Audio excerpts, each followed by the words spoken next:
Poucos eventos na história do esporte geraram tanto impacto quanto o acidente que tirou a vida de Ayrton Senna no GP de Imola em 1994. Mas será que sabemos toda a verdade?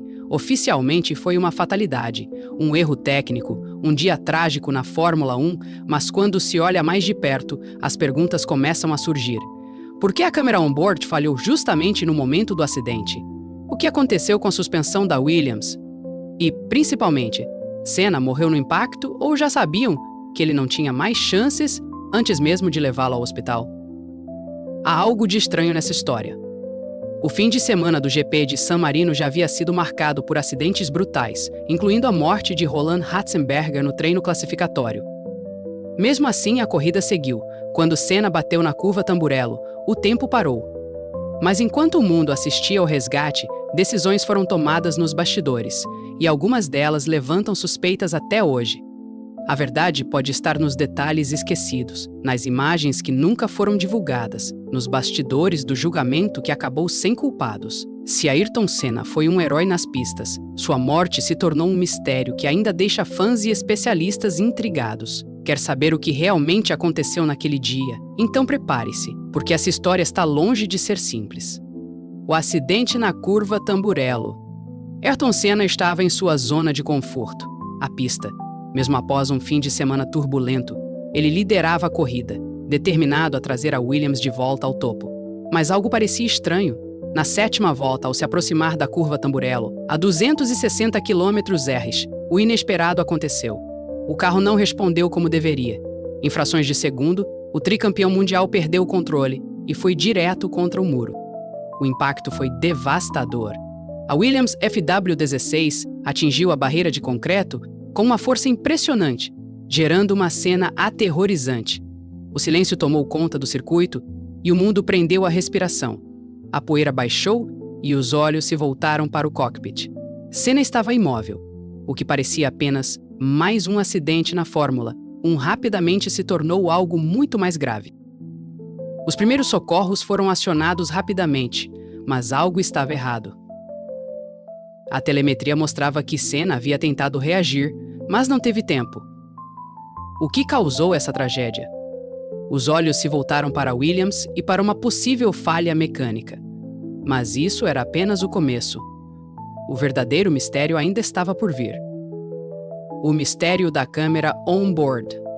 Ayrton Senna sempre foi meticuloso com cada detalhe do carro e naquele GP de Imola ele sabia que algo não estava certo. No entanto, a única testemunha que poderia mostrar exatamente o que aconteceu, a câmera on-board, misteriosamente perdeu o sinal instantes antes do impacto. Coincidência?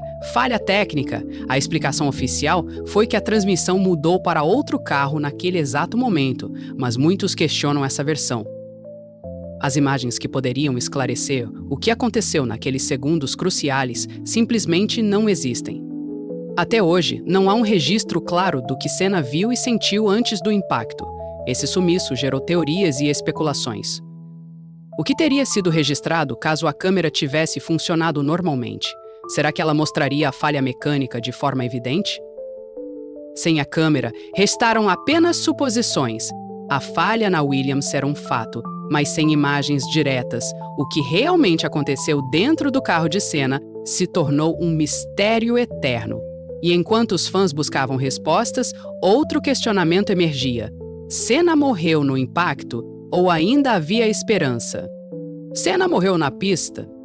Logo após o impacto, os socorristas chegaram rapidamente ao local. A cena era devastadora. Ayrton Senna estava imóvel dentro do cockpit e a gravidade da situação era evidente. Oficialmente, as autoridades médicas italianas declararam sua morte apenas algumas horas depois, no hospital, mas muitos acreditam que ele perdeu a vida ali mesmo, na pista de Imola. Para alguns, foi apenas uma questão burocrática. Para outros, uma tentativa de manter o espetáculo. A autópsia revelou que a morte foi praticamente instantânea. A barra de suspensão da Williams perfurou o capacete e atingiu a base do crânio, causando um trauma fatal. Apesar disso, a corrida foi retomada como se nada tivesse acontecido. Os dirigentes da Fórmula 1 já sabiam da gravidade do acidente, mas o show continuou, uma decisão que até hoje causa indignação. A legislação italiana proibia a declaração de morte no local, então Senna foi oficialmente levado para o hospital, onde foi anunciado o óbito.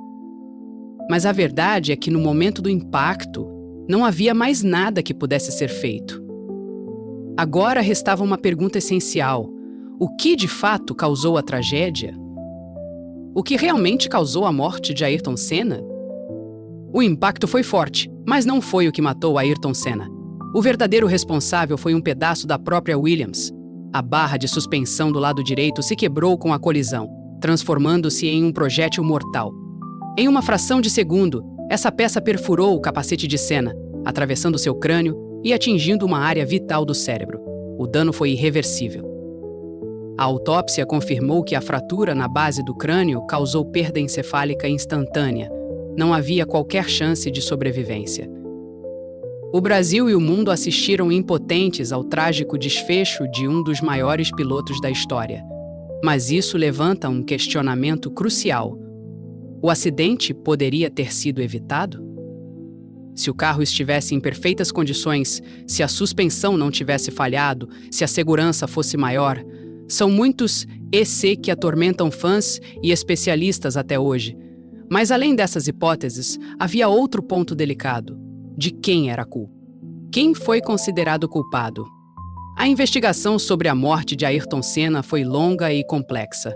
A justiça italiana iniciou um processo para entender o que levou à falha mecânica na Williams e quem deveria ser responsabilizado.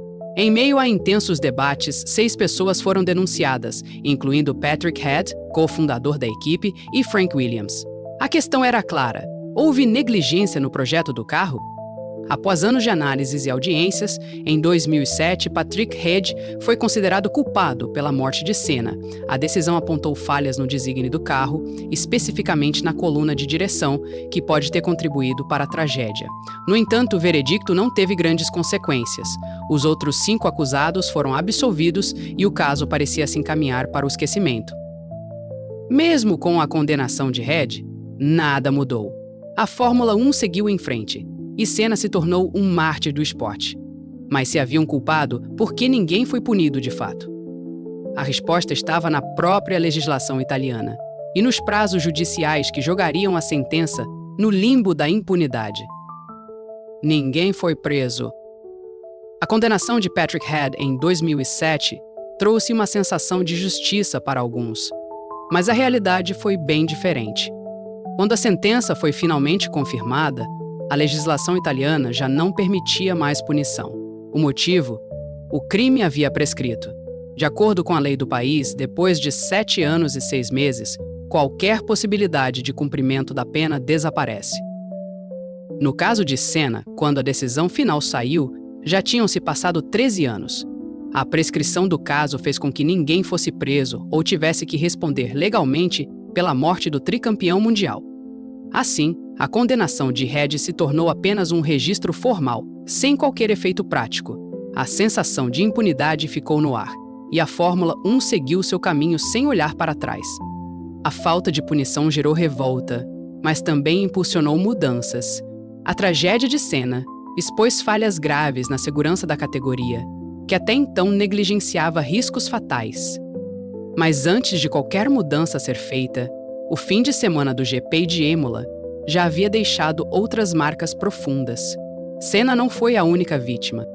Outros acidentes no fim de semana trágico. O GP de Imola de 1994 parecia amaldiçoado. Já na sexta-feira, um susto abalou o paddock. Rubens Barrichello sofreu um acidente brutal nos treinos, batendo com força na barreira de pneus. O impacto fez seu carro decolar e, por um instante, o Brasil temeu pelo pior. Felizmente, Barrichello sobreviveu, mas o aviso estava dado. Aquela pista não perdoava erros ou falhas. No sábado, o pior aconteceu.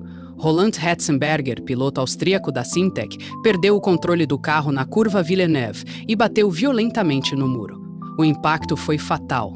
A morte de Ratzenberger deveria ter sido um sinal de alerta. A corrida precisava ser cancelada? Medidas emergenciais deveriam ter sido tomadas? Nada foi feito. O show precisava continuar. E no domingo, antes mesmo do acidente de Senna, outro episódio tenso aconteceu. Logo na largada, JJ Leto e Pedro Lamy colidiram, lançando destroços para a arquibancada e ferindo espectadores. O GP de Imola já havia mostrado que aquele fim de semana seria lembrado para sempre, mas foi apenas quando Senna caiu que o mundo realmente parou para enxergar o tamanho do problema. A morte de Ayrton Senna não foi apenas uma tragédia esportiva, foi um choque global que escancarou os perigos da Fórmula 1 e a negligência com a segurança. A corrida não foi cancelada, ninguém foi preso e muitas perguntas continuam sem resposta. Mas uma coisa é certa: se hoje a F1 é mais segura, é porque Senna pagou o preço mais alto. Quantos pilotos ainda estariam vivos se essa mudança tivesse acontecido antes? E agora eu te pergunto, o que você acha de tudo isso? Acredita que foi apenas um acidente ou algo que ainda não foi revelado? O que poderia ter sido feito para evitar essa tragédia? Deixe sua opinião nos comentários e participe dessa discussão. Ayrton Senna pode ter partido, mas seu legado nunca será apagado. Se esse conteúdo te prendeu, não esqueça de se inscrever no canal e ativar as notificações para continuar acompanhando histórias como essa. Aqui, a verdade vai além do que te contaram. Nos vemos no próximo vídeo.